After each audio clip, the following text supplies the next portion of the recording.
వసువులు బహూకరించిన బంగారం రథం విమానం మీద ఇంద్రుడు నముచి సైన్యం వైపు వేగంగా వెళ్తున్నాడు. రథం మీద వైజయంతం అనే ఇంద్రపతాకం రెపరెపలాడుతోంది. దేవతల సేన ఇంద్రుడి రథం వెనుక ఉత్సాహంగా ఉరకలు పెడుతోంది. దేవసైన్యాన్ని చూడగానే నముచి సైన్యం వికటాట్టహాసాలు చేస్తూ వాళ్ల వైపు పెనుకెరటంలా దూసుకెళ్ళింది. దేవాసుర ప్రథమ సంగ్రామం ప్రారంభమైంది. దేవేంద్రుడి ఆధ్వర్యంలో విరుచుకుపడిన దేవసైన్యం తాకిడికి అసురసేన కకావికలమైపోయింది. ఇంద్రుడు ఆయన సేన శరవర్షం కురిపించసాగారు. ఊహించని విధంగా అతి తక్కువ వ్యవధిలోనే రాక్షసులు చాలామంది మరణించారు. మిగిలిన వాళ్ళు ప్రాణాలు గుప్పిటిలో పెట్టుకొని పారిపోయారు. అంతసేపు దేవేంద్రుడితో యుద్ధం చేస్తూ తన అనుచర అసురులకు ధైర్యం చెప్తూ వచ్చిన నముచి అసువులు బాసిన అసురులను పారిపోతున్న వాళ్లను చూసి భయభ్రాంతుడైపోయాడు. అలాగే ఇంద్రుడితో ద్వంద్వయుద్ధం కొనసాగిస్తే తను కడతేరిపోవడం తథ్యమని అర్థం చేసుకున్నాడు. తక్షణం తన రాక్షసమాయను ప్రయోగించి యుద్ధరంగంలోంచి అదృశ్యమైపోయాడు. గగనతలంలోకి ఎగిసిపోయి సూర్యకాంతిలో దాక్కున్నాడు. కంటికి కనిపించకుండా పోయిన నముచి మాయాజాలం ఇంద్రుడికి ఆశ్చర్యానికి గురి చేసింది. కట్టెదుటి నుంచి యుద్ధం చేస్తే గాని నముచిని కడతేర్చడం సాధ్యం కాదని గ్రహించాడు ఇంద్రుడు.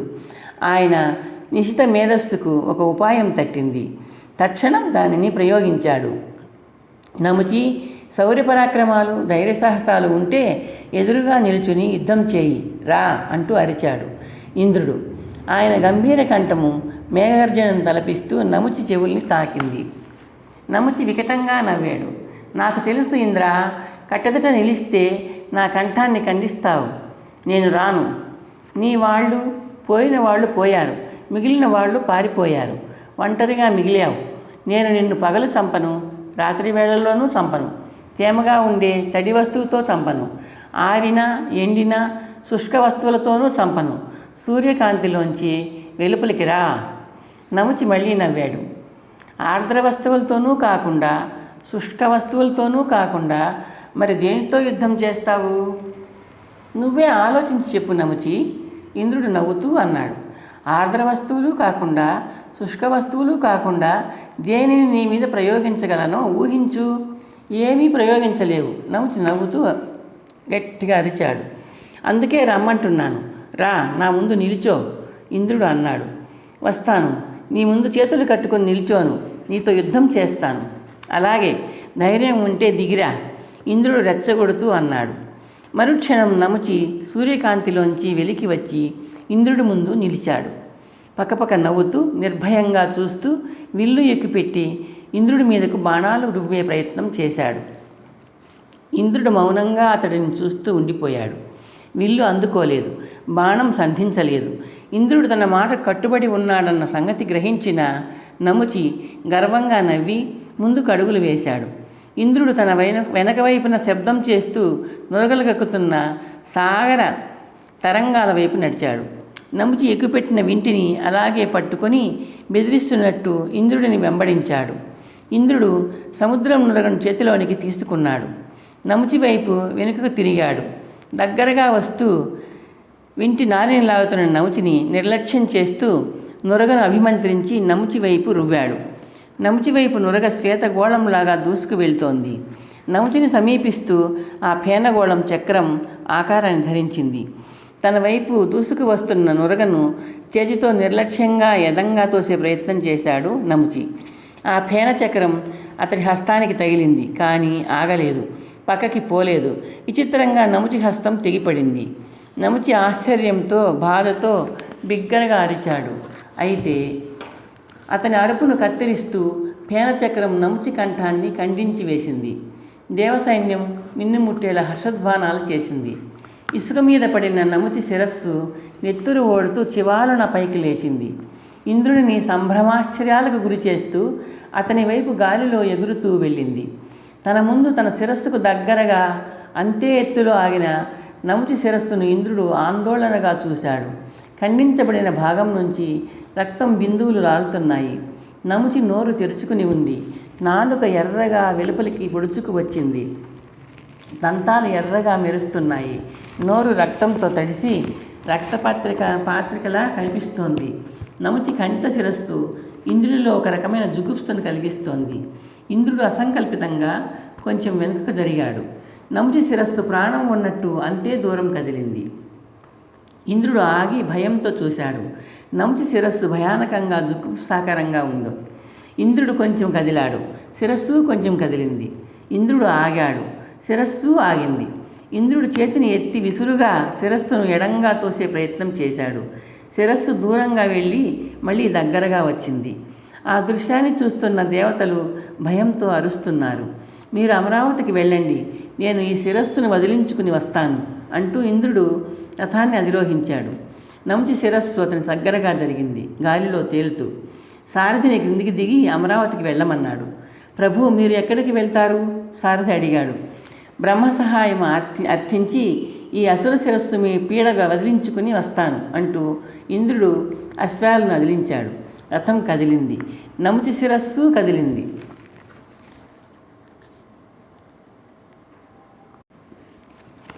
ఇంద్రుడు బ్రహ్మమందిరానికి అల్లంత దూరాన రథాన్ని ఆపి క్రిందకు దిగి నడక సాగించాడు.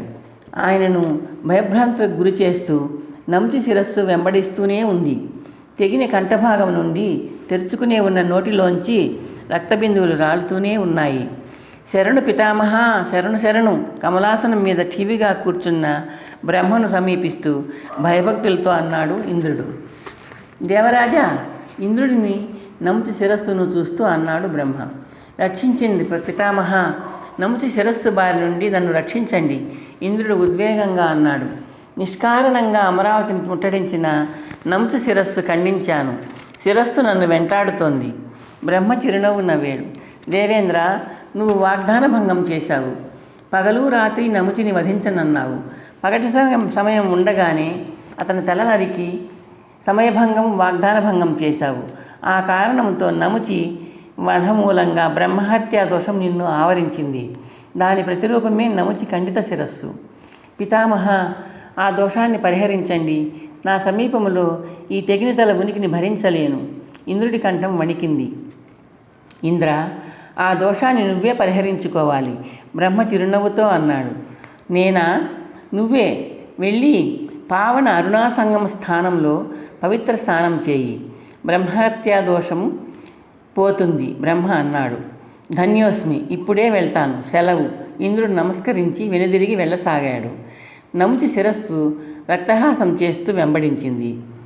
ఇంద్రుడు అరుణాసంగమం చేరుకొని రథం దిగి ఆ నదీ జలం వైపు వేగంగా అడుగులు వేశాడు. ఇంద్రుడి వేగాన్ని అందుకుంటూ నముచి శిరస్సు వెంబడించింది. నీటిలో నిలుచుని చేతులు జోడించి ఇంద్రుడు సంకల్పం చేసుకొని నదీదేవతను ప్రార్థించాడు. కళ్ళు మూసుకొని నీటిలో మునిగాడు. ఆయనను అనుసరిస్తూ నముచి తల నీటిలో బుడుంగుమంటూ మునిగింది. కొన్ని క్షణాలు గడిచాక ఇంద్రుడు నీటిపైకి లేచాడు. నముచి శిరస్సు పైకి రాలేదు. ఇంద్రుడు కళ్ళు తెరిచి ఆతృతగా చుట్టూ పరికించి చూశాడు. నముచి తల లేదు. మనసులోనే ధన్యవాదాలు చెప్పుకుంటూ ఆనందంగా రథం వైపు అడుగులు వేశాడు. ఆ విధంగా అరుణాసంగమంలో పవిత్ర స్నానం చేసి దేవేంద్రుడు నముచి హత్యాపాతకాన్ని పాపుకున్నాడు. నిర్వికల్పానంద అన్నాడు. ఆనాటి నుండి అరుణాసంగమం కేవలం నదీ సంగమం మాత్రమే కాకుండా పవిత్ర తీర్థంగా ప్రసిద్ధి చెందింది. గురువుగారు, ఆ అరుణాసంగమం ఎక్కడుంది? ఆ సంగమం ఎలా ఏర్పడింది? విమలానందుడు అడిగాడు. ఉత్తర భారతదేశంలో ప్రవహించే అరుణా నదిలో సరస్వతీదేవి నది కలిసే ప్రదేశమే అరుణాసంగమం, నిర్వికల్పానంద అన్నాడు. గురువుగారు, నాదో సందేహం, చిదానందుడు అన్నాడు. అడగమన్నట్టు నిర్వికల్పానంద తల ఆడించాడు. ఇంద్రుడు నముచితో యుద్ధం చేసినప్పుడు బాణాలు వర్షించాడన్నారు. ఆయన ధనుర్బాణాలలో యుద్ధం ఎందుకు చేయాలి? వజ్రాయుధం ఉంది కదా. నిర్వికల్పానంద చిన్నగా నవ్వాడు. నముచి వధ సమయానికి ఇంద్రుడికి వజ్రాయుధం లేదు. ఉత్తరాసుర సంహారానికి మహత్తరమైన అద్వితీయమైన ఆయుధం ఆయనకి అవసరమైంది. ఆ సందర్భంలో వజ్రాయుధం అవతరించింది. కథాక్రమంలో ఆ ఐతిహాస్యం చెప్పుకుందాం. నముచి అనంతరం అంధకాసురుడు స్వర్గరాజ్యం మీదకు దండయాత్ర చేశాడు. ఇప్పుడు ఆ గాథ చెప్పుకుందాం. అంధకాసురుడితో యుద్ధము జరిగిన సందర్భంలోనే ఇంద్రుడికి మాతలి సారథిగా లభించాడు. గురువుగారు, అంధకాసురుడు ఎవరి కొడుకు? చిదానందుడు అడిగాడు. హిరణ్యాక్షుడు గుర్తున్నాడు కదా. ధను కశ్యప దంపతుల కవలలలో పెద్దవాడు గురువుగారు, శివానందుడు సమాధానం చెప్పాడు. ఆ హిరణ్యాక్షుని పెంపుడు కొడుకే అంధకాసురుడు, నిర్వికల్పానంద అన్నాడు. పెంపుడు కొడుకా? అయితే అతని తల్లిదండ్రులు ఎవరు గురువుగారు? సదానందుడు ప్రశ్నించాడు. తల్లి తండ్రి ఇద్దరూ శివుడే, నిర్వికల్పానంద చిరునవ్వుతో అన్నాడు. ఒకసారి పరమశివుడు ధ్యానయోగంలో నిమగ్నుడై ఉండి కళ్ళు మూసుకున్నాడు. వెంటనే ఆ ప్రదేశంలో గాఢాంధకారం వ్యాపించింది. ఆ కటిక చీకటిలోంచి ఉరుము ఉరిమినట్టు శబ్దం వెలువడింది. ఆ శబ్దంతో పాటు భయంకరాకారంతో ఒక రాక్షసుడు జన్మించాడు. శివుడు అతన్ని అంధకాసురుడు అన్నాడు. అదే సమయానికి హిరణ్యాక్షుడు శివుడి గురించి ఘోరంగా తపస్సు చేస్తున్నాడు. అప్పటికింకా అతను విశ్వవిజయం కోసం లోక సంచారం ప్రారంభించలేదు. నిర్వికల్పానంద చెప్పసాగాడు. ఒంటికాల మీద నిల్చుని తీక్షణంగా తపస్సు చేస్తున్న హిరణ్యాక్షుడి ముందు పరమశివుడు ప్రత్యక్షమయ్యాడు. గుబురు కనుబొమ్మల కింద హిరణ్యాక్షుడి కళ్ళు మూసుకుపోయి ఉన్నాయి. తపస్సు తీవ్రత కారణంగా అతని శరీరం మీద రోమాలు వాడి ముళ్ళలాగా నిక్కబొడుచుకుని ఉన్నాయి. హిరణ్యాక్ష, చూడు, నీకోసం వచ్చాను, శివుడు చిరునవ్వుతో అసురుడిని హెచ్చరించాడు. హిరణ్యాక్షుడు ఉలిక్కిపడి కళ్ళు తెరిచాడు. పరమశివుడి దర్శనంతో అతని శరీరం జలధరించింది. శరీరం మీద రోమాలు మరింత నిక్కబొడుచుకున్నాయి గగురుపాటుతో. పరమేశ్వర, పుత్రభిక్ష ప్రసాదించు. హిరణ్యాక్షుడి కంఠధ్వని భీకరంగా ఉంది. అది తెలిసే వచ్చాను. ఇప్పటికిప్పుడే చెట్టంత కుమారుడిని నీ చేతికి అందిస్తున్నాను, శివుడు నవ్వుతూ అన్నాడు. అంధకా, పరమేశ్వరుడి కంఠధ్వని మేఘగర్జనను వెక్కిరించింది. వెంటనే అంధకాసురుడు ఆయన సమీపంలో ప్రత్యక్షమయ్యాడు. చేతులు జోడించి జనక అన్నాడు. ఈ క్షణం నుంచి నీ జనకుడు హిరణ్యాక్ష దానవుడు. నువ్వు అతని పౌష్ట్యపుత్రుడివి. పౌష్ట్యపుత్రుడా? అంధకాసురుడు అడిగాడు. అతని కంఠం బొంగురుగా ధ్వనించింది.